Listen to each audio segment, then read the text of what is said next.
జగన్మోహన్ రెడ్డి గారి చేతిలో గీతలనే లేకుండా చేయగలుగుతా అంటాడు. నవ్వు వస్తుంది ఒకసారి ప్రజలారా.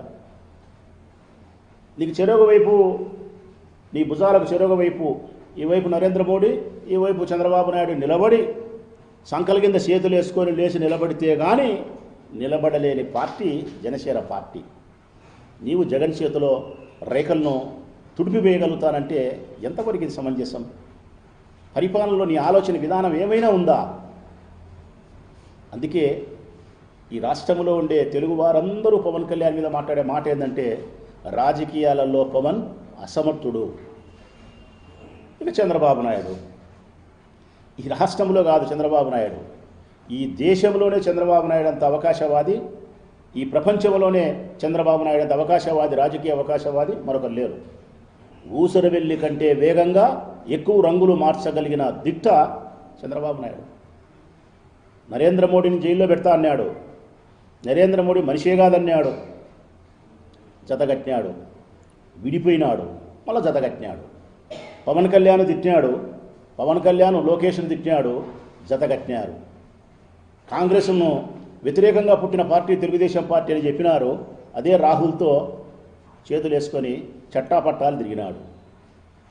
ఈ రాష్ట్రంలో దేశంలో ఉండే అన్ని జెండాలతో జతగట్టిన రాజకీయ అవకాశవాది బాబు. అందుకే చంద్రబాబు నాయుడు గురించి రాష్ట్ర ప్రజలందరూ మాట్లాడే మాట ఒకటే, ఈయన రాజకీయ అవకాశవాది, పదవి కోసం అధికారం కోసం ఎంతటి గడ్డైనా కరుస్తాడు. ఈయనకు పాలనలో సంస్కరణలు, అభివృద్ధి, సంక్షేమము లేదు. కేవలం అధికార దాహం మాత్రమే ఉంది, వ్యామోహం మాత్రమే ఉంది. అన్నిటికీ మించి ఎప్పటికప్పుడు రంగులు మారుస్తాడు. ఇక భారతీయ జనతా పార్టీ, ఈ మూడు పార్టీలు జతగట్టినాయి కాబట్టి చెప్తాను భారతీయ జనతా పార్టీని. ఇంకా భారతీయ జనతా పార్టీ గురించి మా భాషలో చెప్పాలంటే కడపోళ్ళము, మా స్టైల్లో రాయలసీమ భాషలో చెప్పాలంటే అది పెద్ద ముత్తైదు పార్టీ. మా భాషలో చెప్పాలంటే పెద్ద ముత్తైదు పార్టీ అంటాబ్బా నేను. పెద్ద ముత్తైదు అంటే ఏ శుభకార్యానికైనా ఒక ముత్తైదు అవసరం మిత్రులారా. ఆమెకు ఒక 70 ఏళ్ళో 80 ఏళ్ళ వయసు ఉంటుంది. ఆ తల్లికి భర్త జీవించి ఉంటాడు, నుదుట బొట్టు ఉంటుంది, చేతికి గాజులు ఉంటాయి, తలలో పూలు ఉంటాయి, పట్టు చీర కట్టుకుంటుంది.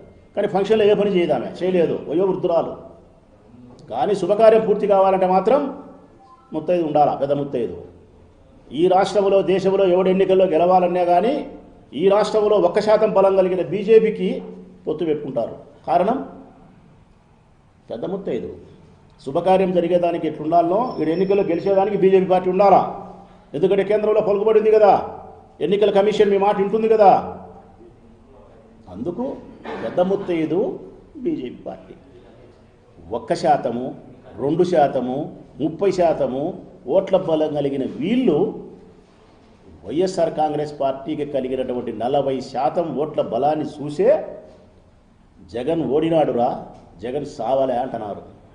అంటే శ్వాస పీల్చుకునేంత వరకు, జగన్లో ఊపిరి ఆడినంత వరకు మన రాజకీయాలకు ప్రమాదమైన సత్యాన్ని వాళ్ళు గుర్తించినారు.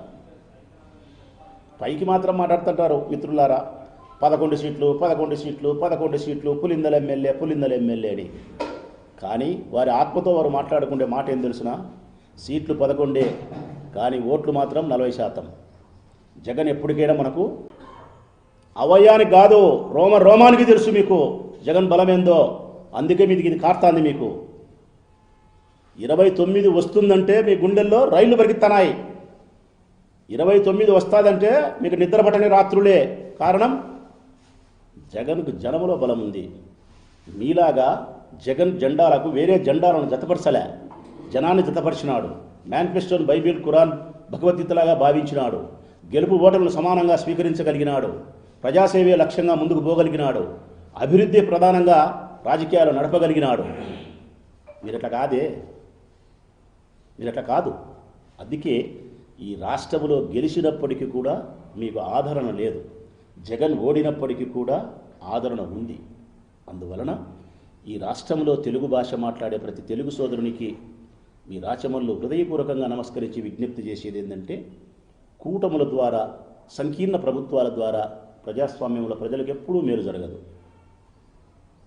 ఏకైక నాయకత్వం ద్వారానే, స్వయం బలం ద్వారానే ఎన్నికల్లో గెలిచిన పార్టీ మాత్రమే సొంత ఆలోచనలతో ప్రజాసేవ చేయగలుగుతుంది. నిర్దిష్టమైనటువంటి అభివృద్ధి లక్ష్యాలతో ప్రజలకు సేవలు అందించగలుగుతుంది. అందుకు కారణం నేను చెప్పినా కదా, జగన్ పాలనలో తీసుకొచ్చిన సంస్కరణలన్నీ చెప్పగలిగిన, అభివృద్ధి కార్యక్రమాలు చెప్పగలిగిన. చంద్రబాబు నాయుడు 40 ఏళ్ళు అంటాడు, ఏ ఒక్క సంవత్సరంలో ఒక్కసారైనా ఒక్క మెడికల్ కాలేజ్ తెచ్చినాడా? 40 సంవత్సరాలు ఒక్క మెడికల్ కాలేజీ. మరి జగన్మోహన్ రెడ్డి గారు 5 సంవత్సరాల కాలంలో 17 మెడికల్ కాలేజ్ సాధించగలిగినాడంటే, పోర్టులు సాధించగలిగినాడంటే, గ్రామ స్వరాజ్యాన్ని నెలకొల్పగలిగినాడంటే, అనేక సంస్కరణలు చేయగలిగినాడంటే సొంత ఆలోచనలు. అందుకే రాబోయే భవిష్యత్ కాలంలో అయినా కానీ జెండాకు జెండాలు జతగట్టి, రాజకీయ విలువలకు తిలోదకాలిచ్చి, ప్రజాసేవ కంటే పదవి అధికారే ముఖ్యమని భావించే రాజకీయ పార్టీలకు స్వస్తి పలికి, ఈ దేశంలో ఒకే ఒక్కడు ఇది నేను చెప్పేది అబద్ధం కాదు, మీరు చరిత్ర చదివిన అర్థమవుతుంది. ఈ దేశంలో 6 జాతీయ పార్టీలు ఉన్నాయి, 58 ప్రాంతీయ పార్టీలు ఉన్నాయి, 28 రాష్ట్రాలు ఉన్నాయి, 8 కేంద్ర పాలిత ప్రాంతాలు ఉన్నాయి. అన్ని పార్టీలు ఎప్పుడో ఒకప్పుడు ఎవరితోనో ఒకరితోనో జతగట్టి పొత్తుతో ఎన్నికలకు వచ్చిన వాళ్ళే తప్ప, తన అజెండాను పక్కన పెట్టి పరాయి జెండాలు తీసుకొని భుజానికి ఎత్తుకొని వచ్చిన వాళ్ళే తప్ప. ఇంకా పవన్ కళ్యాణ్ అయితే జెండా జనసేన ఆడేసినట్టు తెలుసు. కుడిపక్క భుజం మీద కమలం ఉంది, ఎడపక్క భుజం మీద సైకిల్ ఉంది. జనసేన జెండా ఆడింది ఆడలేదు. కుడిపక్క భుజం మీద కమలం ఉంది, ఎడపక్క భుజం మీద సైకిల్ పోతుంది, గ్లాసు లేదు. ఇట్లాంటి వాళ్ళు ఈ రాష్ట్రానికి మేలు చేయగలుగుతారా? ఇట్లాంటి వాళ్ళు పేద ప్రజలకు సంక్షేమ పథకాల వాగ్దానాలు నెరవేర్చగలుగుతారా? చెప్పిన ప్రకారం జగన్ సంక్షేమ పథకాలను వాగ్దానాలను అమలుపరచగలిగినాడు. అందుకే మిత్రులందరికీ, తెలుగు భాష మాట్లాడే ప్రతి ఒక్కరికి విజ్ఞప్తి చేస్తూ ఉన్నా, ఈ దేశంలో పొత్తులు లేకుండా, జెండాలు లేకుండా సింగిల్గా పోటీ చేసిన జగన్మోహన్ రెడ్డి గారి నాయకత్వాన్ని మనం సమర్థించాల్సినటువంటి అవసరం, బాధ్యత ఉందని తెలియజేస్తూ సెలవు మిత్రులారా.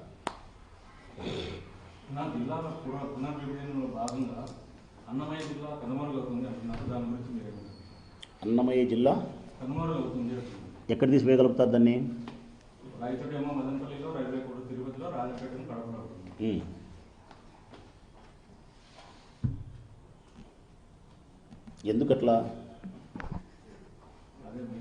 ఎందుకట్లా ఆయన ఉద్దేశం ఏమట్లా? చంద్రబాబు నాయుడు ఉద్దేశం పత్రికలకు చెప్పిన మాట ఏమి పరిపాలనలో సౌలభ్యం ఉందని చెప్పి ఆ మాట చెప్తున్నాడు ఆయన.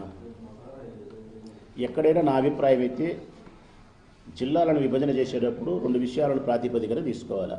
ఒకటి పరిపాలనా సౌలభ్యాన్ని తీసుకోవాలా, ఒకటి ప్రజల మనోగతాన్ని ఆలోచించాలి. ఈ 2 విషయాలను పరిగణనకు తీసుకొని విభజన చేయాలి.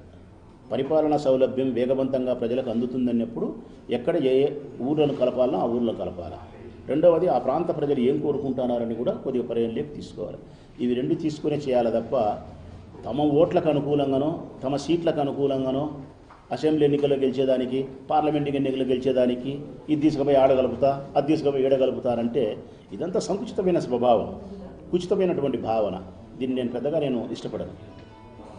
అంటే జగన్మోహన్ రెడ్డి గారు జిల్లాలు విభజన చేసినప్పుడు అన్నమయ్య జిల్లాకి ఒక హేతుబద్ధత లేకుండా విభజన చేశారు, రాయచూరు జిల్లా కేంద్రానికి పెట్టారు అనేది కొంతమంది ఆరోపిస్తున్నారు. పత్రికల్లో వస్తుంది.